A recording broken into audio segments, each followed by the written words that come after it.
Paul Jay is the CEO and senior editor of the Real News Network and leads a staff of 40 people covering international and US news.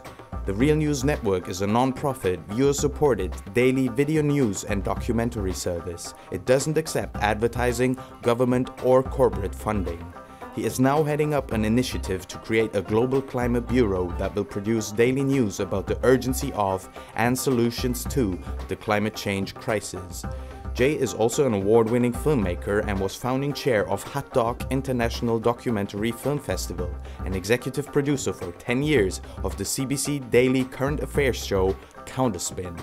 Ladies and gentlemen, Paul Jay. Let's start with some definitions. What is the mainstream media and what is independent media? Mainstream media, because of the direct control now, or I should say far less indirect, more direct control by billionaires and corporations over the state. And you can see, and I can get into this later, the Trump presidency is the most extreme example of how billionaires are directly controlling the state. The same thing is true for corporate media. As the Democratic and Republican Party are now integrated into the state itself, so is corporate media. And so I don't use the word mainstream media. I use the word corporate media, although one can include to a large extent public broadcasting that's dependent on corporate media.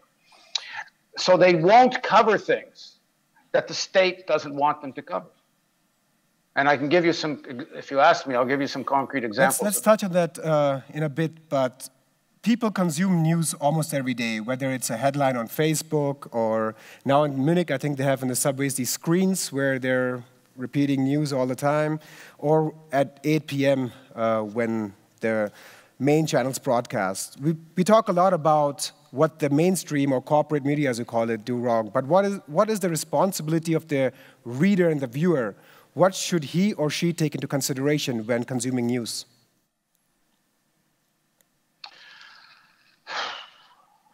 There's no generalization for who the reader is. Like everything else, we live in a class society. And so we have to think about who we're talking about. You have the people that actually follow news in a regular way are actually a very small segment of the American population.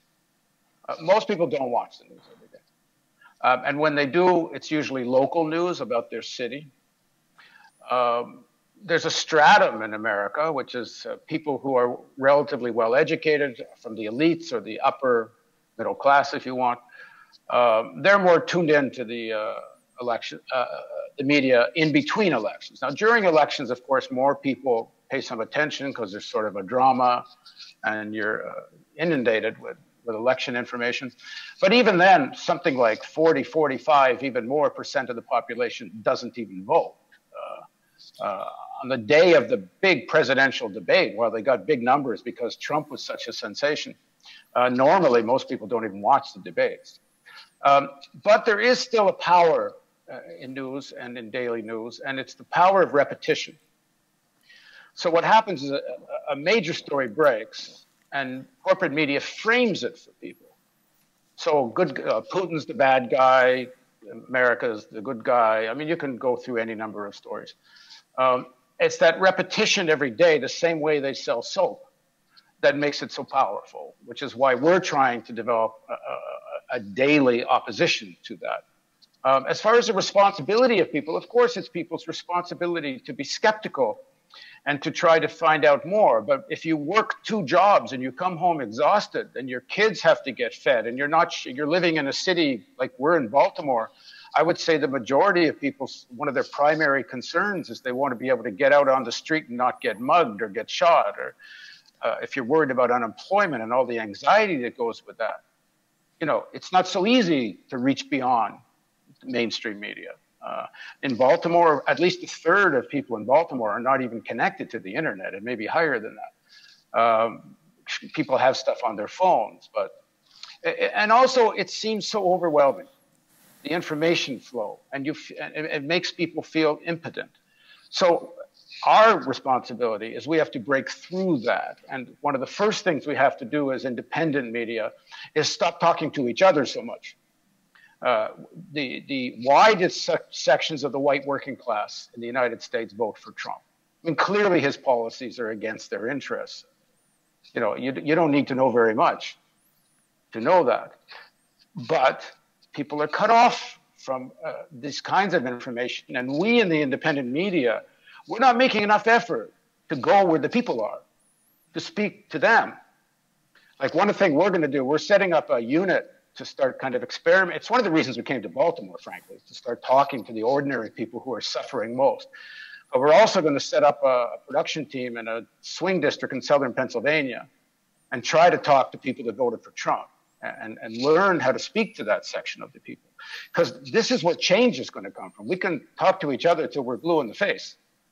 But if we don't get to the people who are suffering the most and don't really have, you know, the sea of information, they actually don't really get to it. And we have to help with that. Okay, so you were talking...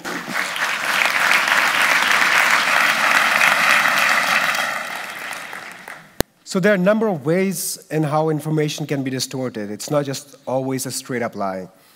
Error of omission, you leave out some context, misrepresentation, minimization, exaggeration, and so on and so forth.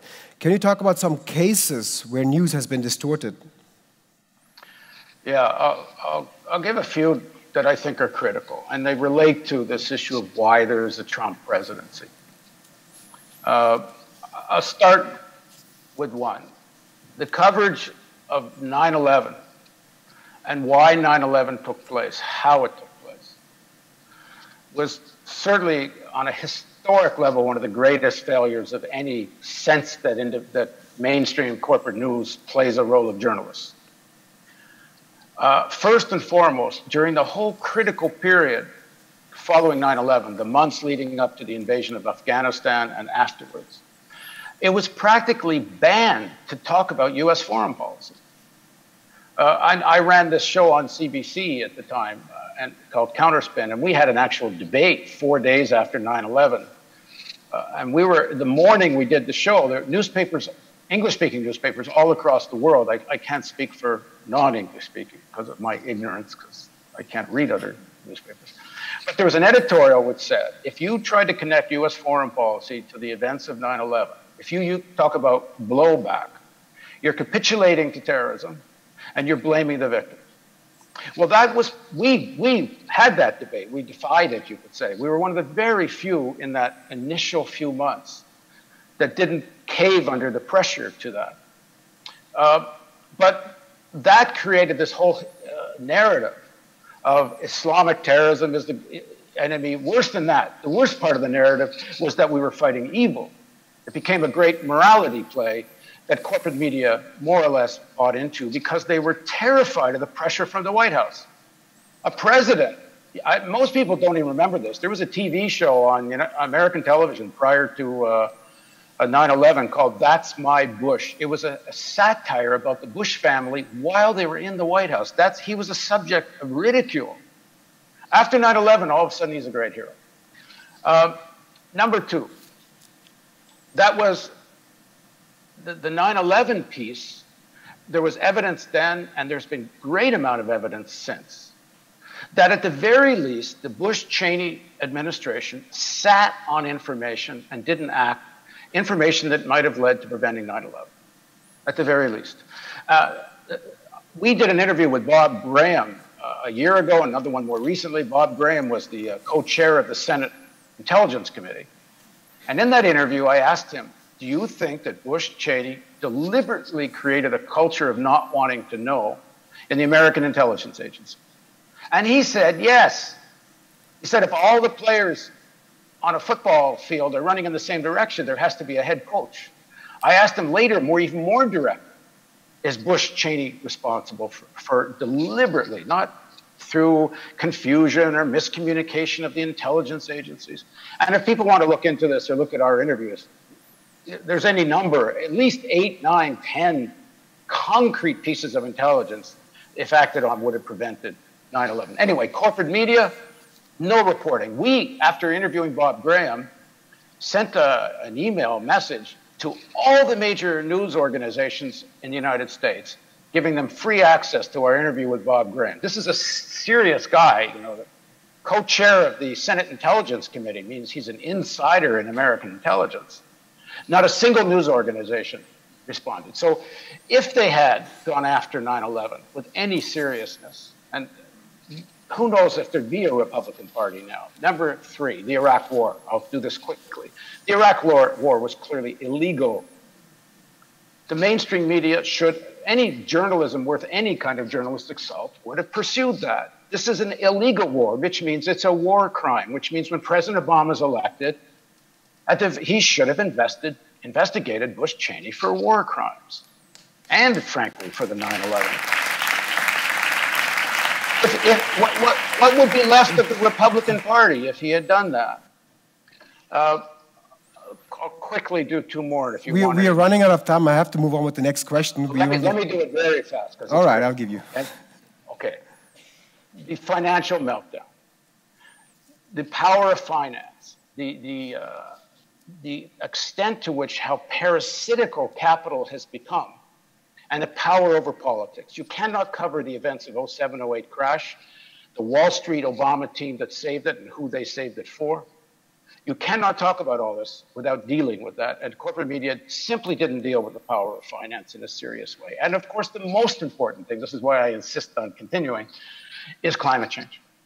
If there had been any kind of serious journalism covering climate change and covering the ridiculousness of the denial of climate change science, how do Americans possibly elect a climate-denying administration?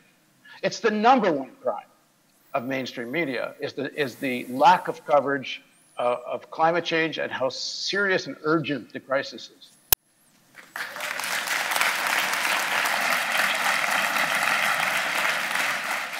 So we've got under 5 minutes left. I would like to talk to you, and make that quick, please, about the way the mainstream media covered the election cycle. I'm talking about the campaigns of Hillary Clinton and the election of Donald Trump.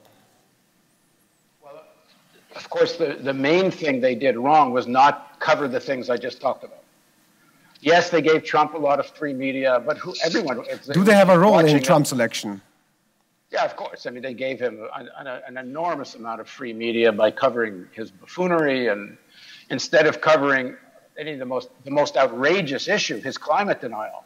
That should have been the #1 story of the election, electing a climate denial administration. They barely mentioned it. I mean, one of the reasons they barely mentioned it is because Hillary Clinton barely mentioned it. So, I mean, of course, the Obama administration economic policies so greatly exaggerated the economic inequality, which set the table for Trump. Hillary promises to continue the Obama legacy, so of course she becomes the defender of the status quo. And then the media doesn't play its own role, because its own role should be informing the American public. That should be its responsibility, not just repeating what the various campaigns say. But the American media, they get more than $6 billion in political advertising. It's in their interest to have a horse race and to cover the horse race. And frankly, they don't give a damn about the actual fate of their people or the world. You know, the coverage I mean, everyone understands how bad the coverage is. So I have a question from the public. Do you have plans of expanding your community center format to other cities beyond Baltimore, including New York City? Yeah, definitely. Baltimore is a pilot project. We hope it becomes self-funding. Any place there's a group of people that want to start establishing a local real news chapter, we want to work with them and try to start the seeding. And of course, it comes back to money. We are a professional news organization. You can do a certain amount with volunteers, but you really need, for professionals, you have to pay salaries, and you need to be able to do this, you know, day and day and night and day. The second thing I really want to stress is we're trying to create a global climate change bureau. So, you know, and before getting to the whole community model, we could start at least having journalists in cities, I hope, all around the world.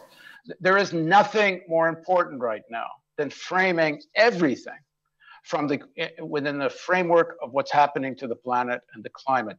We're being told that in 2050, We will hit 2 degrees if every country lives up to its pledge at Paris. Well, that was said before Trump. So now it's clear the United States is not going to fulfill any of its pledge. It's going in the other direction. So we could be looking at 2 degrees, what, in 2040, 2035? I mean, it's around the corner. This is not some future event. We are living in the most decisive days of human civilization. I don't think it's an exaggeration. So we better get all our heads around framing everything we're talking about within the issue of saving the planet. And we know that means to change who has power. We know that means to change how wealth is dealt with. But it's a complicated issue, what kind of forces one can unite within this. And we better be careful how we talk about it, because we need the broadest front possible to affect this kind of change. Paul Jay, founder of the Real News Network, thank you for joining us today.